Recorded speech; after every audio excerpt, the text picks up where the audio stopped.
రోజంతా డబ్బు గురించి ఆలోచిస్తున్నారా? అయితే ఈ విషయాలు తెలుసుకోండి. డబ్బు జీవితం కోసం అవసరమే అయినప్పటికీ దాని గురించే రోజంతా ఆలోచించడం మానసిక ప్రశాంతతను దెబ్బతీస్తుందని జ్యోతిష్య నిపుణులు చెబుతున్నారు. డబ్బుపై మితిమీరిన వ్యామోహం ఆరోగ్యం, ఆధ్యాత్మికతపై ప్రతికూల ప్రభావం చూపుతుందని అంటున్నారు. డబ్బు మన జీవితంలో అవసరమే, కానీ డబ్బు గురించే రోజంతా ఆలోచిస్తూ ఉండడం మంచిది కాదని జ్యోతిష్య నిపుణులు చెబుతున్నారు. అధికంగా ధనం కోసం ఆరాటపడడం వల్ల మనశ్శాంతి, ఆరోగ్యం అలాగే సంబంధాలు దెబ్బతినే ప్రమాదం ఉందని అంటున్నారు. అనైతిక మార్గాల్లో సంపాదించే డబ్బు మన జీవితంపై ప్రతికూల ప్రభావం చూపుతుందని, అలాంటి సంపాదన వల్ల సంబంధాలు దెబ్బతినే ప్రమాదం ఉందని నిపుణులు హెచ్చరిస్తున్నారు. డబ్బుపై అధిక ఆలోచనల వలన ప్రధానంగా ప్రభావాలు కలిగించే కొన్ని అంశాలు మానసిక ఒత్తిడి పెరగడం, కుటుంబ సంబంధాలు దెబ్బతినడం, సంతోషం తగ్గిపోవడం, ఆరోగ్య సమస్యలు పెరగడం, జీవితంలో ప్రశాంతత తగ్గడం. శాస్త్రాల ప్రకారం కొన్ని సమయాల్లో డబ్బు, ఆర్థిక విషయాల గురించి ఎక్కువగా ఆలోచించడం మంచిది కాదని నిపుణులు చెబుతున్నారు.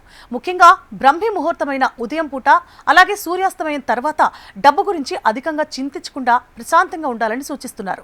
ఈ సమయాన్ని కుటుంబ సభ్యులతో గడపడం, ఆధ్యాత్మిక విషయాలపై దృష్టి పెట్టడం మంచిదని నిపుణులు చెబుతున్నారు.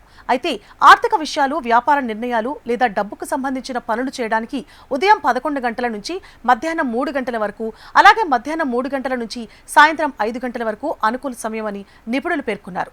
డబ్బు అవసరం అయినప్పటికీ అవసరానికి తగ్గట్లు జీవించడం, మానసిక ప్రశాంతతను కాపాడుకోవడం చాలా ముఖ్యమని నిపుణులు సూచిస్తున్నారు.